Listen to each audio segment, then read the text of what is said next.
Баршаңызға қайырлы күн. Сіздермен Айгерім. Менің каналыма қош келдіңіздер. Бүгінгі видеода үй жағдайында өте оңай жасалатын KFC-дің жасалу жолын көрсететін боламын. Дәмі енді керемет болып шығады. Кәдімгі мегада сататын KFC-ден ешқандай да айырмашылығы жоқ. Міндетті түрде осы рецептпен жасап көріңіздер. Ешқандай да артық затты қажет етпейді. Үйдегі бар заттармен жасай берсеңіздер болады. Бізге ең алдымен осындай тауықтың қанаттары қажет болады. Мендегі Алел фирмасыныкі, КМД фирмасының эмблемасы бар. Өте дәмді болып шығады.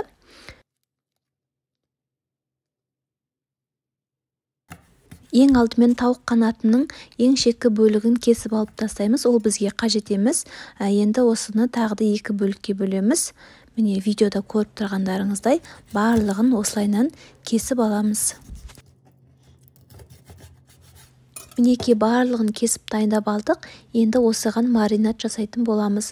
Ол үшін үлкендеу ыдысымызға 1 ас қасық тұз және 1 ас қасық кәдімгі тауыққа арналған дәмдеуіш қосамыз. Және де паприка, қара бұрыштан және де қалауыңыз бойынша қызыл бұрыштан да қоссаңыздар болады. Барлығынан 1 ас қасықтай қосамыз. Және де 2 дана чеснокты майдалап турап қосамыз. Үстінен салқын суымызды құйып, жақсылап араластырамыз.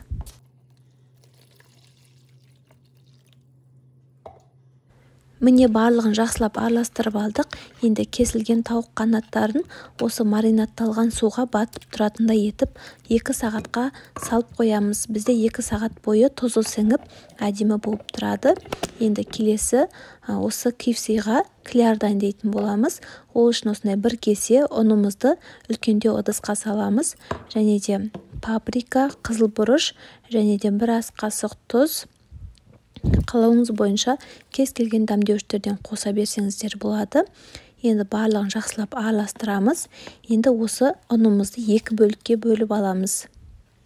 Мінеки біреуін мен осындай тарелкаға салып алдым. Бұл бізде KFC-ді аунатқанға қажет болады. Енді осы үлкендеу ыдысымыздың үстіне 1 стакан салқын суымызды құямыз. Және де 1 дана жұмыртқамызды салып, жақсылап араластырып, бізде кәдімгі сұйықтау қамыр болып шығады. Бұл бізде кляр болады.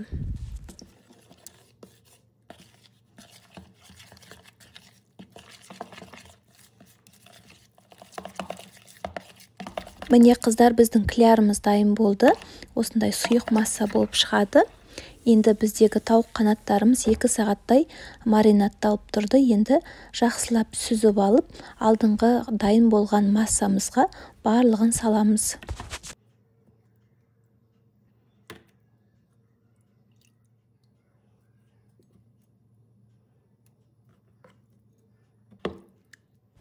Міне барлық тауық қанаттарын клярға салып жақсылап араластырамыз.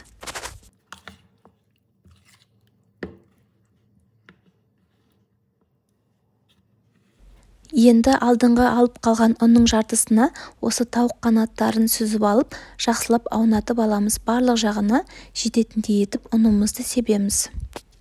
Мінеки барлығын алдын ала осылайынан аунатып аламыз.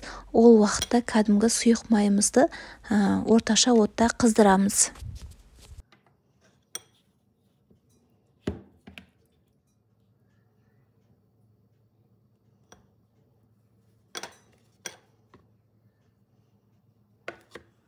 Міне сұйық майымыз толықтай қызды. Енді тауық қанаттарын ішіне салып 8-9 минуттай қызарғанша қуырып аламыз.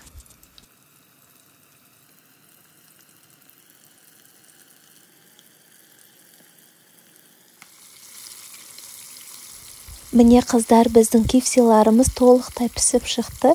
Қарасаңыздар, енді керемет болып шығып жатыр.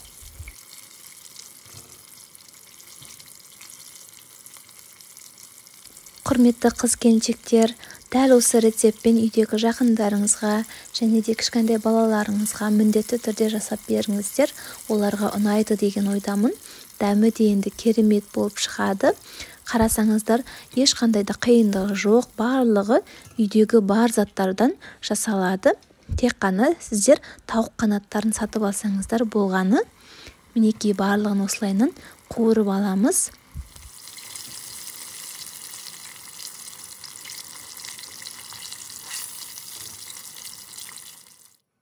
Міне қыздар, біздің кепсиларымыз дайын болды. Қарасаңыздар, өте керемет болып шықты. Міндетті түрде жасап көріңіздер. Ұнаса лайк басып және де пікір қалдыруды ұмытпаңыздар. Және де астындағы подписаться батырмасын басып, менің каналыма тіркелуді ұмытпаңыздар. Алдағы уақытта сіздермен көптеген рецепттермен бөлісетін боламын.